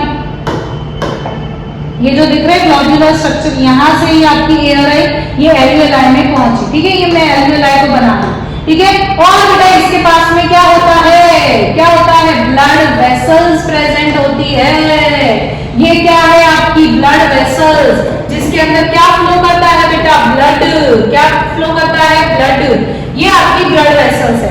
इसका पूरा नेटवर्क है कैपिलरीज का। अब आप आगे समझोगे, सर्कुलेटरी सिस्टम समझोगे, तब आपको ये चीजें और क्लियर होगी, ठीक है। तो यहाँ पे ब्लड वेसल्स है, जिसके अंदर ये आपके क्या फ्लो कर रहे हैं, आरबीसीज फ्लो कर रहे हैं। ये आपका खून, इसके अंदर क्या है आपका खून, और इस खून के अंदर ये सारे आपके ब्लड सेल्स फ्लो कर रहे हैं, ठीक है। ये क्या है बेटा आपका आरबीसी। क्या है ये, आरबीसी। क्या है, आरबीसी है। जैसे ही बेटा यहाँ पे ये क्या है हमारा एल्वियोलाई, क्या है एल्वियोलाई, और इसके पास में क्या पहुंचा बेटा, ऑक्सीजन पहुंचा। यस और नो, एल्वियोलाई के पास ऑक्सीजन पहुंचा। ये एल्वियोलाई क्या करेगा, तुरंत कहां पे, है, कहाँ भेज देता है? ब्लड स्ट्रीम में। तो ये कौन पकड़ लेता है इसे? आरबीसी। कौन बिठा लेता है? आरबीसी बिठा लेता है ऑक्सीजन को। क्लियर? बस यहाँ तक ही काम है हमारे लंग्स का। अब इसके आगे किसका काम आएगा? सर्कुलेटरी सिस्टम का काम आएगा। यस और नो? अब हर एक सेल तक पहुंचाना है, वो किसका काम है? सर्कुलेटरी सिस्टम का, जो कि हम बेटा कब पढ़ेंगे? नेक्स्ट लेक्चर में पढ़ेंगे। लेकिन ये बस 2-3 पॉइंट बेटा आपके रहे हैं, वो हम कंप्लीट कर देते ताकि आपका रेस्पिरेटरी सिस्टम क्या हो जाए? समाप्त हो जाए। यहाँ पे आपको थोड़ा बेटा पोजीशंस पे ध्यान देना है। देखिए, जब भी आप ब्रीदिंग करते हो, जब आप इनहेल कर रहे हो, अब की बात करें बेटा, आप जब इनहेल कर रहे हो, when you are inhaling oxygen, तो आप जब इनहेल करते हो तो आपका चेस्ट रीजन क्या हो जाता है? वाइड हो जाता है। यस और नो? देखो, चेस्ट रीजन क्या हो जाएगा आपका? वाइड। बेटा ये सारे कंसेप्ट है, इसको याद रखने की जरूरत ही नहीं है, इसको सीधा सीधा समझते जाओ, आपको सारी चीजें समझ आ जाएगी। चेस्ट रीजन बेटा क्या हो जाता है? वाइड हो जाता है। ठीक है? लंग्स भी क्या हो जाता है बेटा? फूल जाते हैं। यस और नो? लंग्स भी आपके क्या हो जाएंगे? लंग्स की वॉल्यूम जो है बेटा वो भी क्या हो जाती है? बढ़ जाती है। और बढ़ने की वजह से, ताकि क्या क्यों बढ़ रहा है? देखो, फूल रहे हैं, है ना? फूलते क्यों है? ताकि आपका ऑक्सीजन कहाँ आ सके? लंग्स के अंदर एंटर हो सके। और बेटा ये लंग्स फूल जाते हैं, यहाँ पे मतलब वॉल्यूम इसकी क्या हो जाती है? बढ़ जाती है। और तीसरी बेटा इंपॉर्टेंट चीज, डायफ्राम जो है वो क्या हो जाता है? फ्लैटेंड हो जाता है। Diaphragm flattened. ठीक है? अब फ्लैटन क्यों होता है? फ्लैटन मतलब कि ऐसे चपटा हो जाता है। क्यों? ये कहाँ प्रेजेंट है? लंग्स के पास प्रेजेंट। जैसे कोई चीज, जैसे ये लंग्स जो, तो बेटा यहाँ पर डायफ्राम क्या हो जाएगा? फ्लैटन हो जाएगा। जैसे कि यहाँ पे ये आपके क्या प्रेजेंट है? लंग, ये डायफ्राम प्रेजेंट है। ठीक है? यहाँ पे ये है लंग्स। ठीक है? तो जैसे ही इसकी वॉल्यूम बढ़ेगी, देख रहे हो ये डायफ्राम है आपका और ये है आपका लंग्स। जैसे ही ये लंग्स की वॉल्यूम खुलेगी तो ये क्या हो रहा है? डायफ्राम फ्लैटन हो रहा है। लेकिन जैसे ही लंग्स की वॉल्यूम कम हो जाएगी, है ना, जैसे ही कार्बन डाइऑक्साइड रिलीज हो जाएगा, नॉर्मल पोजीशन पे वो अपने आ जाते हैं। ठीक है? तो बेटा यही है आपके रेस्पिरेटरी सिस्टम के बारे में जो हमने यहाँ पर अभी समझा कि यहाँ पर नेजल पैसेज है, नोज प्रेजेंट है, जहां पर एयर प्रेजेंट है। जो एयर में से डस्ट पार्टिकल्स है उसको क्या कर देते हैं? हटा देते हैं, उसको ट्रैप कर लेते हैं, स्नीजिंग के थ्रू रिलीज कर देते हैं। साथ ही साथ एयर का टेम्परेचर भी कंट्रोल करने का काम कौन कर सकता है? नेजल पैसेज में होता है। म्यूकस क्या है आपका? वही जो आप समझ सकते हो, है ना, जिसके अंदर वो मिला के फिर उसे स्नीजिंग के थ्रू रिलीज कर दिया जाता है। ठीक है? नेक्स्ट यहाँ पे फेरिंग्स आता है। फेरिंग्स कॉमन पैसेज है। ठीक है? फिर उसके बाद विंड पाइप। विंड पाइप और आपकी फूड पाइप दोनों अलग हो जाएगी। ये विंड पाइप के थ्रू यहाँ पे आप देखोगे तो लैरिंग्स प्रेजेंट होता है, that is your voice box. फिर उसके बाद यहाँ पे रिंग्स ऑफ कार्टिलेज प्रेजेंट है, यहाँ पे दोनों डिवाइड हो जाएगा। एक ये जब ऐसा पॉइंट जहाँ पे ये दोनों डिवाइड हो रहे हैं, ब्रोंकाई, और यहाँ से जो ये आपके फर्दर लंग्स के अंदर जाके पूरा डिवाइड हो रहा है, दिस इज ब्रोंकियल्स। ठीक है? और ब्रोंकियल्स जाके यहाँ पे किसके पास आएगी? आपके एल्वियोलाई के पास आएगा। एल्वियोलाई क्या है? आपका मेन एक्सचेंज है गैसेस का, है ना? मेन एक्सचेंज है किसका? गैसेस का। यहाँ पे आपका ऑक्सीजन एंटर किया, यहाँ पे आपका ऑक्सीजन एंटर किया एल्वियोलाई में। ठीक है? आरबीसी को ऑक्सीजन दे दिया जाएगा। आरबीसी सामने कार्बन डाइऑक्साइड भी लेकर आई होगी ना, तो ये कार्बन डाइऑक्साइड एल्वियोलाई को दिया जाएगा। वही ऐसे प्रोसेस के थ्रू ये वापस से निकल जाएगा आपके नोज के थ्रू। अब इसके आगे बेटा क्या आएगा कि ऑक्सीजन ब्लड तक तो पहुंच चुका है, लेकिन ब्लड से सेल के पास कैसे पहुंचता है? हर एक बॉडी सेल के पास कैसे पहुंचता है? वो किस में पढ़ते हैं बेटा? सर्कुलेटरी सिस्टम में पढ़ते हैं। तो बेटा नेक्स्ट लेक्चर जो है हमारा आने वाला है सर्कुलेटरी सिस्टम पे, उसके लिए हो जाइएगा बेटा एकदम जबरदस्त ready. And I hope so आपको आज के लेक्चर में काफी सारी चीजें जानने को मिली होगी, इंटरेस्टिंग चीजें समझ आई होगी, नॉलेज काफी मिला होगा और बहुत मजा भी आया होगा पढ़ने में। ठीक है? तो इसीलिए हमारे चैनल को बेटा क्या कर दीजिए? सब्सक्राइब कीजिए, लाइक कीजिए और अपनी फ्रेंड्स के साथ बिल्कुल भी भूलिएगा मत। और साथ ही साथ बेटा कमेंट सेक्शन में बताइएगा अपना रिव्यू कि आपको कैसा लगा हमारा लेक्चर, पढ़ने में मजा आई कि नहीं आई। और जो भी आप, अगर आप चाहते हो कि मैम आप हमें एनसीईआरटी की लाइनिंग्स भी रीड करवाइए, तो भी मैं आपको करवाने के लिए रेडी हूँ। और साथ ही साथ अगर आप चाहते हैं कि मैम आप लाइव लेक्चर लीजिए, हम आपसे इंटरेक्ट करना चाहते हैं, तो जरूर से मैं लाइव लेक्चर की भी कोशिश करूंगी लेने की। तो लाइव लेक्चर भी हम स्टार्ट करने का सोच रहे हैं और जरूर से आगे आने वाला है। तो चलिए हो जाइए रेडी और रहिएगा तंदुरुस्त, स्वस्थ और अपना ध्यान रखिएगा। Thank you so much.